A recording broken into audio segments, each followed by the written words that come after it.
வணக்கம் நண்பர்களே. உங்க கூட இருக்கிறவங்களே உங்களை மட்டம் தட்டுறாங்களா? உனக்கு அந்த தகுதி இல்லைன்னு உங்களை சுத்தி இருக்கிறவங்க கேலி பேசுறாங்களா? உங்க சொந்த ரத்தமே உங்களை நம்ப மறுக்கும் போது வர்ற அந்த வலி இருக்கே, அது நரகத்தை விட கொடுமையானது. ஆனா ஒன்று தெரிஞ்சுக்கோங்க, சரித்திரம் படைச்ச அத்தனை பேருமே ஒரு காலத்துல ஒன்றுக்கும் உதவாதவங்க அப்படின்னு ஒதுக்கப்பட்டவங்க தான். உலகம் உங்களை நம்பாதது உங்க தப்பு இல்லை, ஆனா உங்களை நீங்களே நம்பாதது தான் நீங்க செய்யற பெரிய தப்பு. இன்னைக்கு ஒரு அரசரோட வாழ்க்கையில நடந்த ஒரு சம்பவத்தை பார்க்க போறோம். யாரும் உங்களை நம்பாதப்போ நீங்க என்ன செய்யணும்னு இந்த மன்னரோட கதை உங்களுக்கு சொல்லி கொடுக்கும். வாங்க கதைக்குள்ள போகலாம். ஒரு பெரிய பேரரசு. அந்த மன்னருக்கு 2 மகன்கள். ஒரு மகன் போர்க்கலையில சிறந்து விளங்கினான். ஆனா 2வது மகன் மட்டும் ரொம்ப அமைதியானவன். அவனுக்கு போர் புரிய வராது, அவன் வெறும் புத்தக புழு அப்படின்னு அரண்மனையில் இருந்த அமைச்சர்கள்ல இருந்து அவரோட சொந்த சகோதரன் வரை எல்லாரும் கேலி செஞ்சாங்க. ஏன், அந்த மன்னரே தன் 2வது மகனை நம்பல.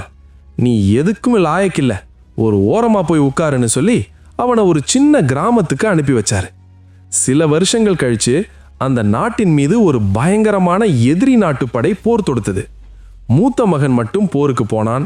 ஆனா எதிரியின் சூழ்ச்சியால மூத்த மகன் தோத்து போயிட்டான். நாடு அழியிற நிலைமையில இருந்தது. மன்னர் கையை பிசைஞ்சிட்டு நிக்கிறப்போ அந்த 2வது மகன் ஒரு சின்ன படையோட வந்து நின்னான். மன்னர் சிரிச்சாரு. பெரிய வீரர்களே தோத்துட்டாங்க, நீ என்ன பண்ணுவ அப்படின்னு கேட்டாரு. அந்த இளவரசன் சொன்னான், நீங்க யாரும் என்ன நம்ப வேண்டாம் தந்தை, என் உத்தியை நான் நம்புறேன். அவன் கத்தியை எடுத்து போர் புரியல, மாறாக எதிரி நாட்டு படைகளின் உணவு பாதைய தந்திரமா மறிச்சான். போரே செய்யாம எதிரி படைய பசியால சரணடைய வச்சான். ஒரு சொட்டு ரத்தம் சிந்தாம நாட்டை பிடிச்சான். அந்த 2வது இளவரசன் போரே செய்யாமல் புத்திசாலித்தனத்தால் வென்றதை பார்த்து நாடே வியந்து நின்றது. மன்னர் ஓடி வந்து தன் மகனை அணைத்து கொண்டார். என்னை மன்னித்து விடு மகனே, உன்னை வெறும் புத்தகப் புழு என்று நினைத்தேன், ஆனால் நீ அல்லவா உண்மையான ராஜதந்திரி என்று கண் கலங்கினார். மன்னர் உடனே அவனுக்கு முடிசூட்ட ஏற்பாடு செய்தார். ஆனால் மூத்த மகன் மனதுக்குள் பொறாமை தீ எரிந்தது. இவன் ஏதோ தற்செயலாக வென்றுவிட்டான், இவனுக்கு ஒரு அரசனாக இருக்கும் தகுதி இல்லை என்று மீண்டும் மக்கள் மத்தியிலும் அமைச்சர்கள் மத்தியிலும் வதந்தியை பரப்பினார்கள். யாரும் அவனை இன்னும் முழுமையாக நம்ப தயாராக இல்லை. அபிஷேகத்திற்கு முதல் நாள் இரவு அந்த இளவரசன் தன் தந்தையிடம் ஒரு விசித்திரமான கோரிக்கையை வைத்தான். தந்தையே, நாளை எனக்கு முடிசூட்டு விழா வேண்டாம், அதற்கு பதிலாக நம் நாட்டின் எல்லையில் இருக்கும் காய்ந்து போன அந்த பாலைவன பகுதியை எனக்கு பரிசாக கொடுங்கள் என்றான். எல்லோரும் சிரித்தார்கள். பார்த்தீர்களா மன்னா, இவன் ஒரு முட்டாள், செழிப்பான நாட்டை ஆள தகுதி இல்லாதவன், அதனால்தான் பாலைவனத்தை கேட்கிறான் என்று கேலி செய்தார்கள். மன்னரும் வருத்தத்துடன் சம்மதித்தார். இளவரசன் அந்த பாலைவனத்திற்கு சென்றான். யாரும் அவனை தேடி வரவில்லை.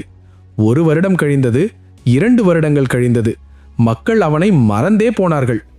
3ஆம் ஆண்டு அந்த நாட்டில் ஒரு பயங்கரமான பஞ்சம் வந்தது.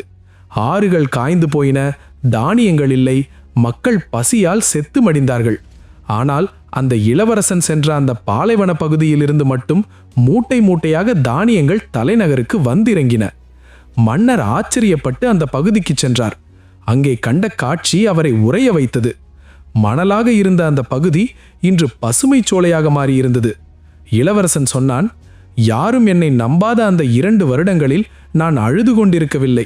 இந்த பாலைவனத்தின் அடியில் ஓடும் அந்தரங்க நதியை கண்டுபிடித்து அதற்காக கால்வாய் வெட்டினேன். மக்கள் என்னை ஒதுக்கிய நேரத்தை நான் மண்ணை உரமாக்க பயன்படுத்தினேன். இளவரசன் பாலைவனத்தை விளைநிலமாக மாற்றிய செய்தி காட்டுத்தீ போல பரவியது. அவனை முட்டாள் என்று கேலி செய்த அமைச்சர்களும் லாயக்கற்றவன் என்று ஒதுக்கி வைத்த சகோதரனும் இப்போது அவன் காலடியில் வந்து நின்றார்கள். மன்னர் சொன்னார், மகனே, இந்த நாட்டை ஆள உன்னை விட தகுதியானவர் யாரும் இல்லை. நாளைக்கே உனக்கு முடிசூட்டு விழா நடக்கும். ஆனால் இளவரசன் ஒரு நிபந்தனை விதித்தான். தந்தையே, இந்த முடிசூட்டு விழாவை அரண்மனையில் நடத்த வேண்டாம்.